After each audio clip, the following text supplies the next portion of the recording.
Good morning and welcome to our first webinar of 2014. I hope you're all staying warm, and I also wish you all a very happy and healthy year. Today's webinar is titled Catching Funding Dollars.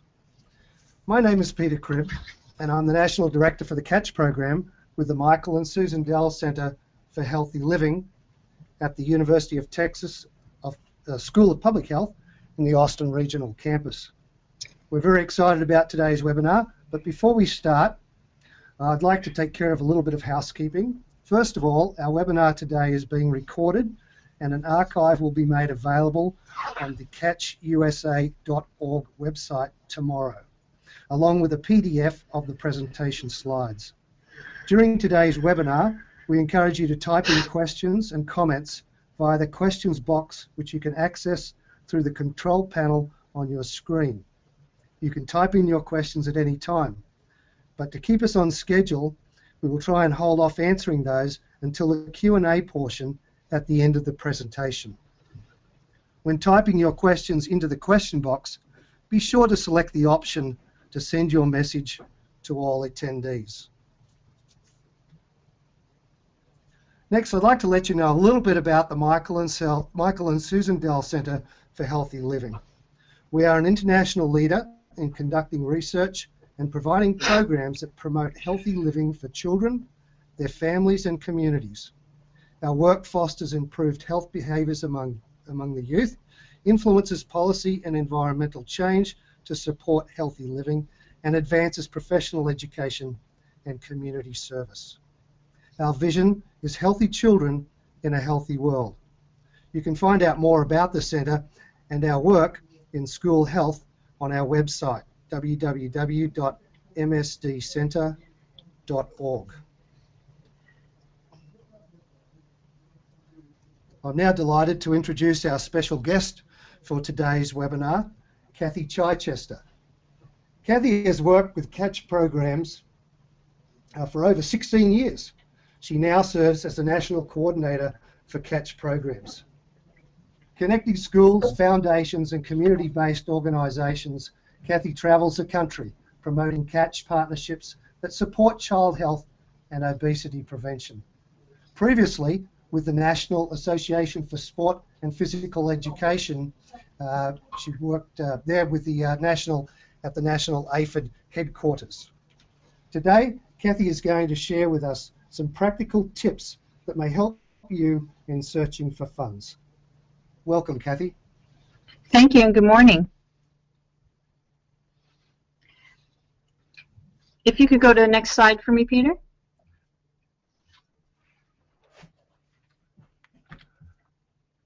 Great, and thank you. As Peter might have mentioned, part of my role as the National Catch Coordinator is to help connect... Kathy, can you hear us? Yes, I can hear you. Sorry, Kathy, we're hearing you. Peter's having trouble with his headphones. Apologies. Okay. Go ahead, sorry. Sure, no problem. Part of my role as the National Coordinator is to help connect large-scale partners on both funding and implementation sides.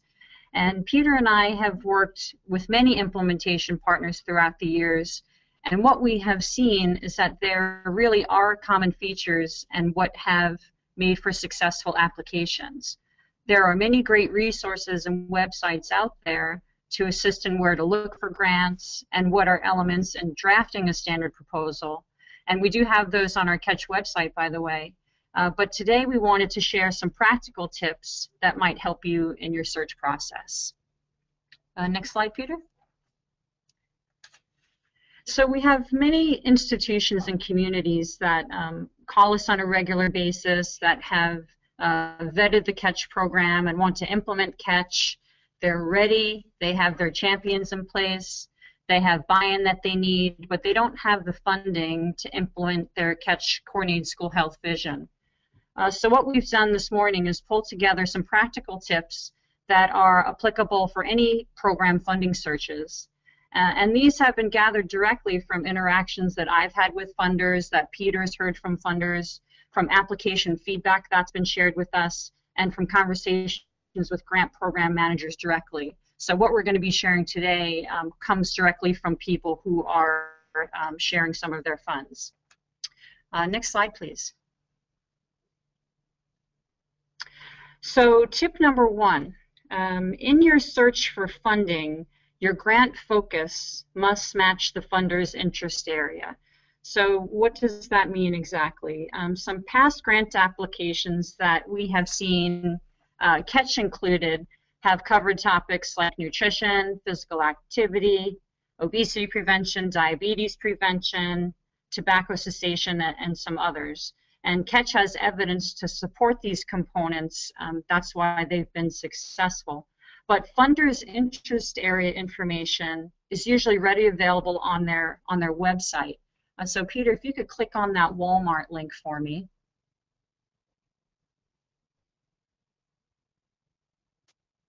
So this link shows the Walmart stores around the country have a foundation, and if you go to their community giving section, and that's usually where you would look in a search for a corporation, is under community giving or community relations, and you'll see on the Walmart page that they have an interest in hunger relief and healthy eating.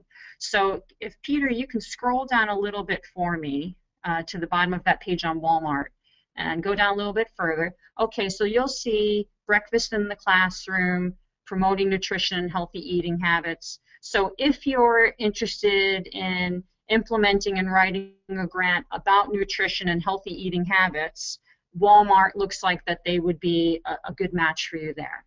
So you could close that out for me, Peter, and go back to the slide. So clicking on the Carnegie Foundation below, so there's a difference here. This is a foundation, and Walmart, you're at their corporate page, but the information is readily available here. It explains what they fund, what they don't fund, but specifically we're looking at what their interest area is. So on the right side of the screen there, you'll see that they're very interested in international programs, programs overseas. Their national programs include education and assessment, some other kinds of accountability, innovation. So me looking at the Carnegie Foundation, if I'm interested in doing physical activity and nutrition education, they may not be a good match for me. So I may not pursue any grant funding from this particular foundation.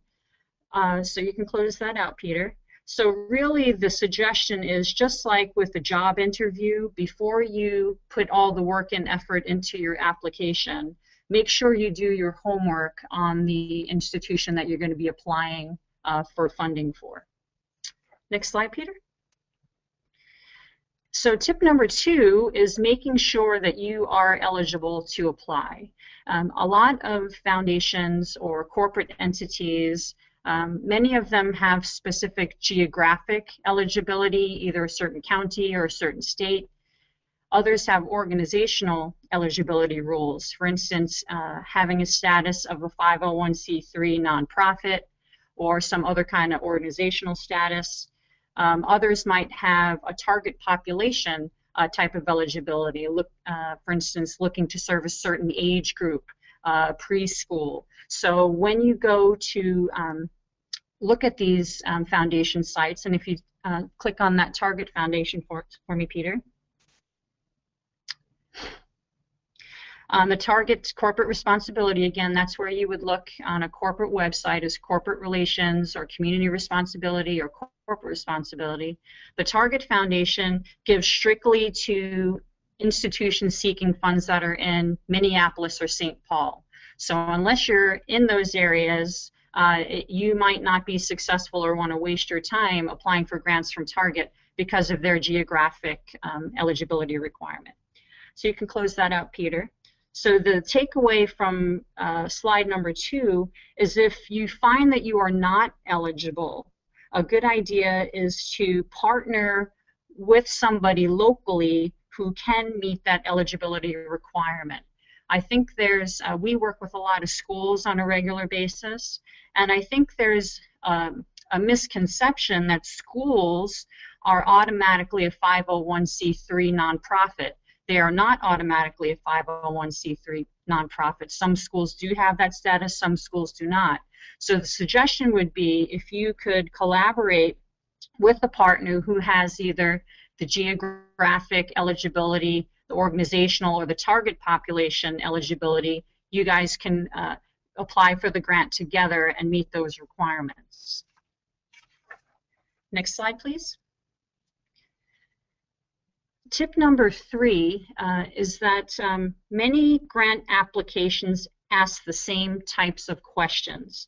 So what does that mean? That means that once you have your plan in place and you've crossed all the T's back at your facility, you can have a template that you can repurpose the core of your application, provided that the major details remain the same.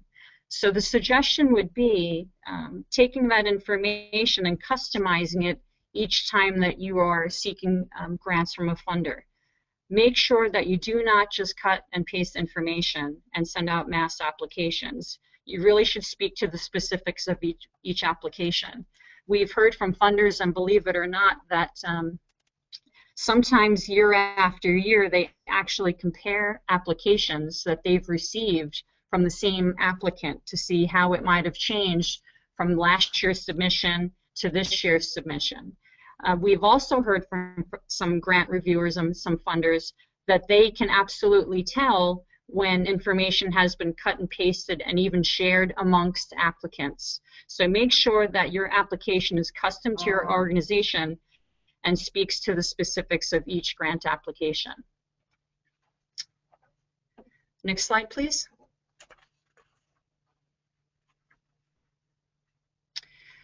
Tip number 4 really seems pretty logical, but funders want their donation to be a good investment. And what does that mean, a good investment? One of the things that we hear very regularly and that you will see in many grant applications is that funders are seeking to support evidence-based programs. And we hear that term a lot, and what does evidence-based actually mean? Evidence-based means the program has been proven effective. And just as a side tip, the CDC has developed a tool called the Community Guide, and the guide is to assist you in researching programs that might be a good fit for your community. So Peter, hopefully this will work. If you can click on that Community Guide link.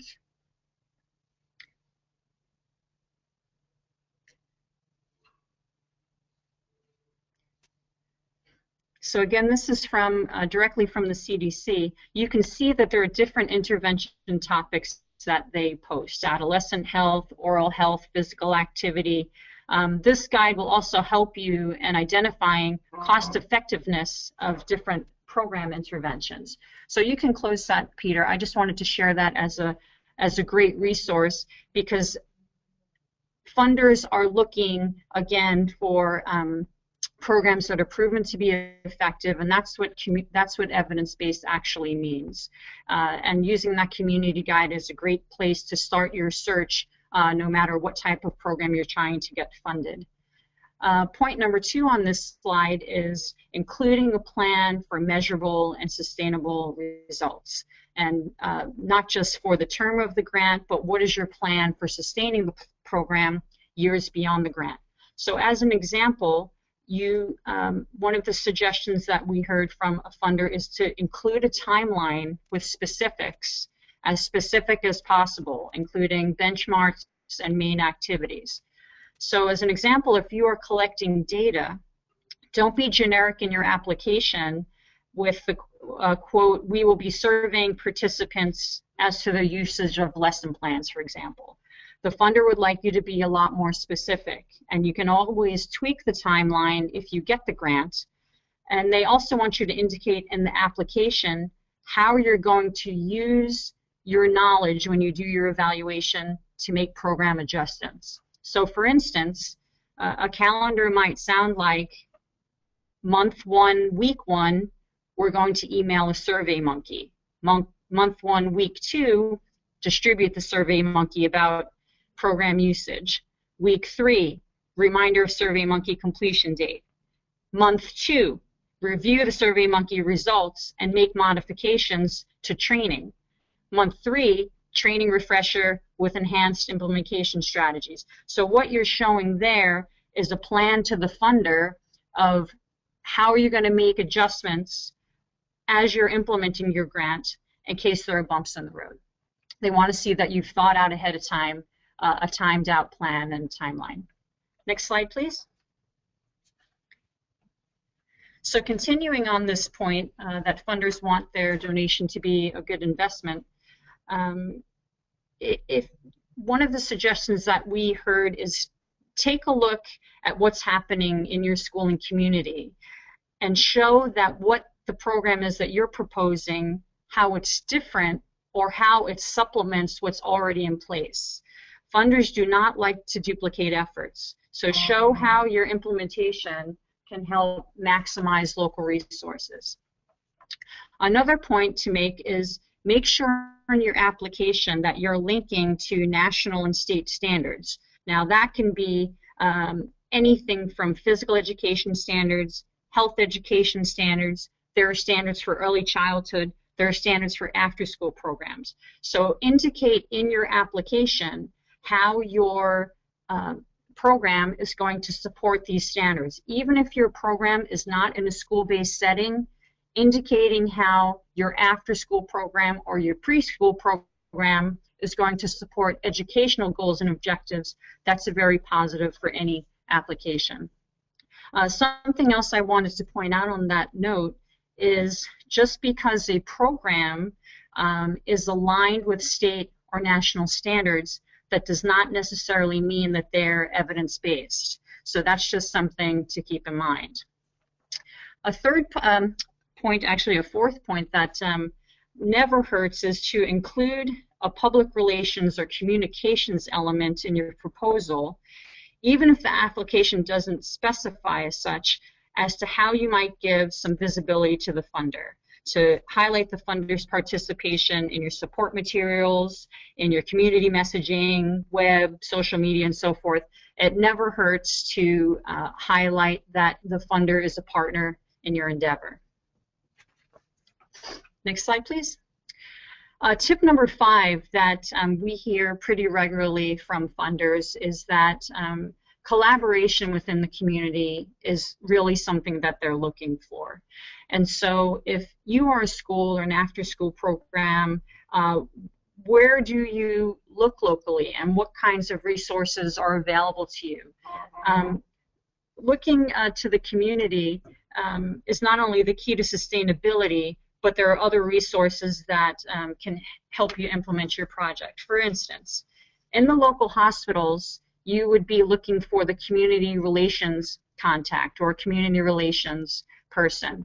Every hospital and healthcare institution has a person in a community relations role whose responsibility is to partner with community entities. So that is a good place for you to look.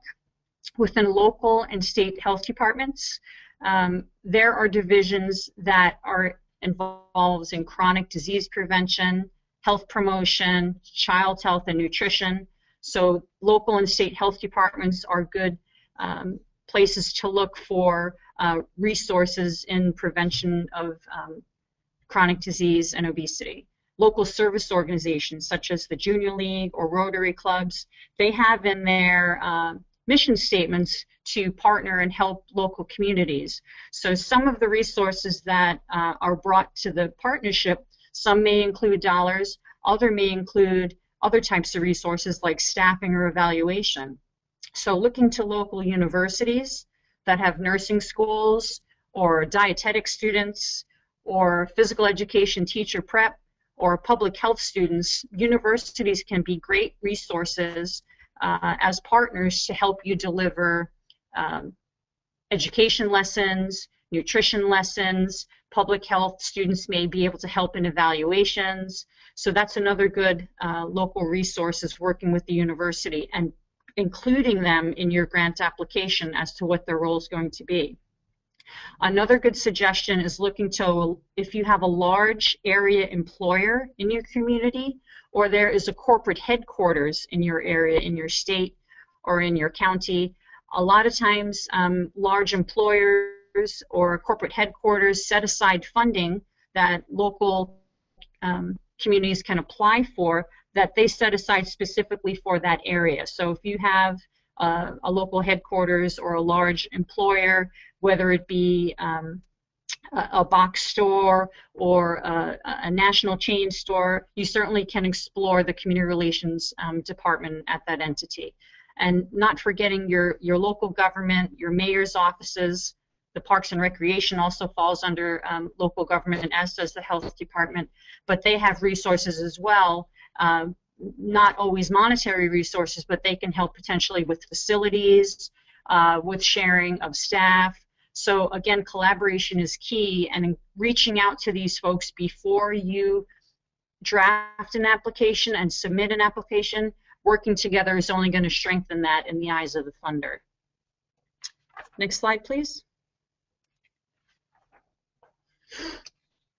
So what we have done in relation to Catch is try to really make it easy to include Catch into your applications, and I'd like to give a big thank you to Joe Smith, our webmaster, who tries to keep us up to date in terms of posting relevant grant information and opportunities. But on the Catch website, we do have quite a bit of information regarding elements of grant proposals, all the information you need about Catch, but there's some very good generic information as well, specifically what grant funders are looking for.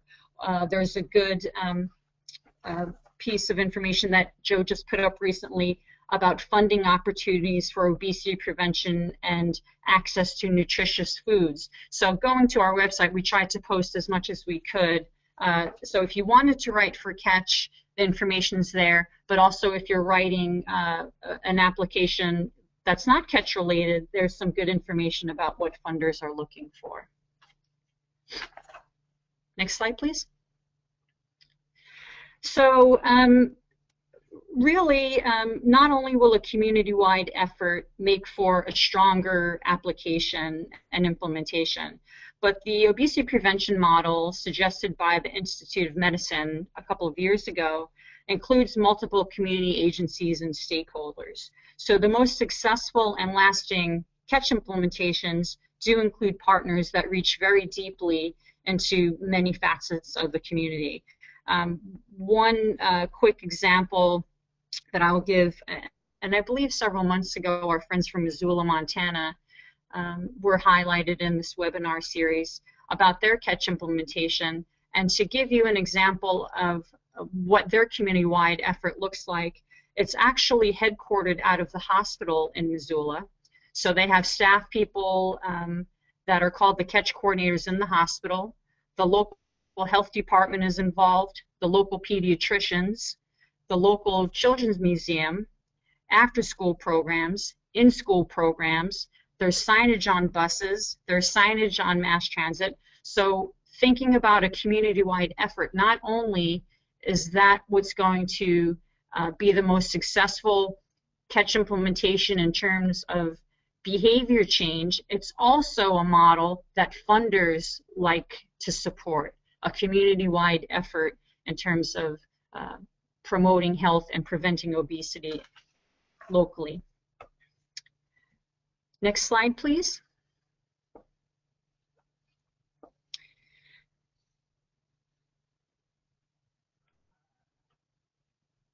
I think the next one, Peter.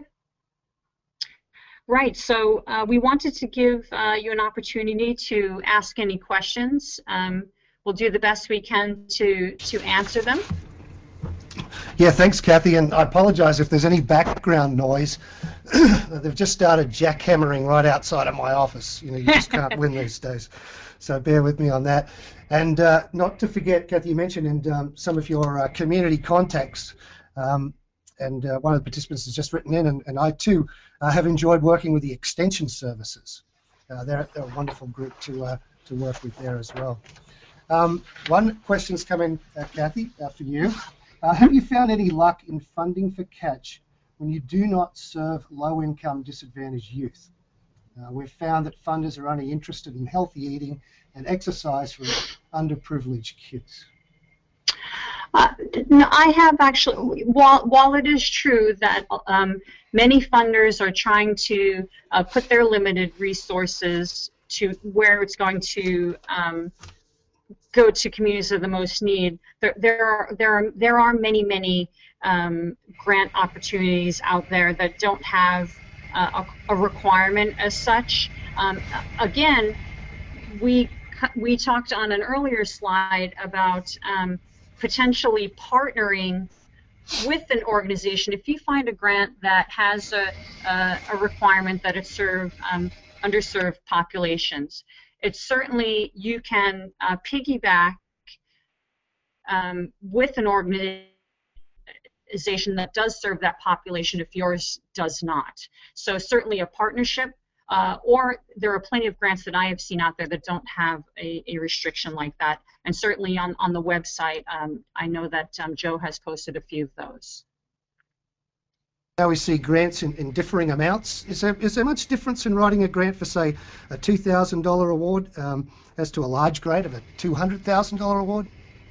I would certainly say that once you have your plan and you have your process in place, the difference between a $2,000 grant and a $200,000 grant is just being able to indicate that you have the infrastructure and the capacity to support such a large grant. But the process that you have to go through and the work, quite frankly, that you have to go through in order to submit an application, there's not a lot of difference between a $2,000 and a $200,000, as long as you can indicate in the larger one that you have an infrastructure and a capacity to support that grant. True. So what's your projection for the future? Given the funding cuts to schools and so on, do you see the funding heading more towards philanthropy? And if so, how would you find those foundations? Sure. There are, as we talked about when we first started chatting, there are a great number of websites and resources that help identify, federal funds, state funds, through HHS or grants.gov. There's a number of websites that help you filter through what are going to be good matches for you. Again, I think, Peter, to your question, foundations want to fund programs that are going to be a good investment. And so certainly, again, looking to look, if you have a Walmart in your community, if you have a Home Depot in your community, they all have corporate foundations that they like to give back locally. So while there is not a lot of funding available directly from schools and school system these days, going to corporate funders and or private foundations really has been the path that a lot of schools and after-school programs have taken, because those dollars aren't there. But again, if you include an evidence-based program and a well-thought-out plan and community collaboration, there is funding out there for programs that are evidence-based like Catch. Writing grants always scares me a lot. Can we come to you for help? Can we contact you? Or?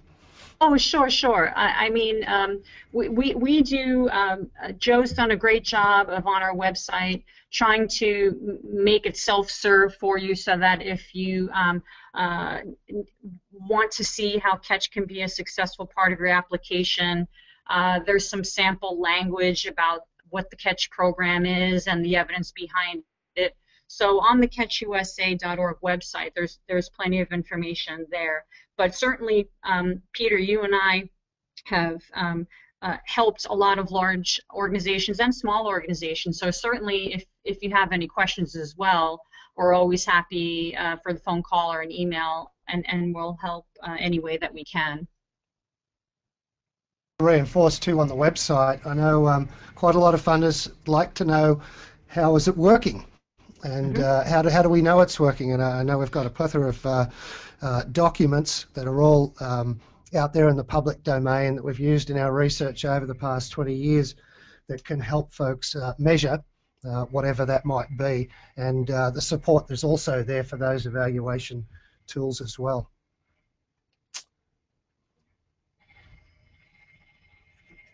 One other point I would like to make in terms of what I've been hearing pretty regularly from funders and some trends that I've been seeing, if I could call it that, is that firstly, funders really like to see community collaboration. They like to see that you are working with the local health department or a local university, and certainly believe that with a community collaboration, that is going to strengthen the sustainability of the program and of their investment. And secondly, something that I've seen is that funders have been building upon and reinvesting in the successes that they have supported year over year. So for example, we've got some great catch implementations or across the country that may have started small year one. Their plan was in place, they got funding year two, they got funding year three from the same funder, and one of the trends I've seen is that funders are tending to reinvest in programs that are working and providing positive outcomes. That's the JCCA, Jewish Community Centers, have had a tremendous implementation in Florida that's been supported by Blue Cross Blue Shield for the last few years. The Oasis organization, this is their 5th year of funding that they've received. So if you're collecting evidence and if you're moving the needle and you're building that capacity, funders are tending to reinvest in programs that work. Are you also seeing any trends towards after schools and schools organizations working together? Oh, absolutely. I think, and Peter, you've been working very closely with a large-scale New Jersey implementation called Healthy You that actually started with Blue Cross Blue Shield funding YMCAs throughout the state of New Jersey, that has now branched into a partnership with the state health department to implement and support schools implementing catch. So sometimes it starts in an after-school program and migrates to the school-based program. Other times it starts in the school and migrates to the after-school. But absolutely, we are seeing schools and after-school programs sharing resources, sharing facilities, maximizing training opportunities. That's absolutely a trend. Kathy, I visited a school last week where parents had secured funding for gardens from the local Home Depot and that sort of thing. Have you seen any trends in that way too, with the parents receiving funding or applying for funding? Sure. I think that many schools and communities have PTOs or PTAs that are very involved in the child's school and the events happening at the school, and they organize and fundraise their own dollars to give to the school. But absolutely, there have been parent-teacher organizations and parent champions who have actually gone above and beyond the PTA activities and gone to solicit for funding or solicit for grants. So certainly having parent champions and parents at the local level who are partnering with outside entities, that is always very helpful. Thank you, Kathy, and as always, a pleasure working with you. Thanks for your time today and sharing all that knowledge gained over the past 16 years. It's been quite a journey. It continues, and it continues to be fun. And as I always learn something new as a result of listening to you share this information. So thanks very much again. And we'll look forward to our next webinar in February. Thank you very Peter. much.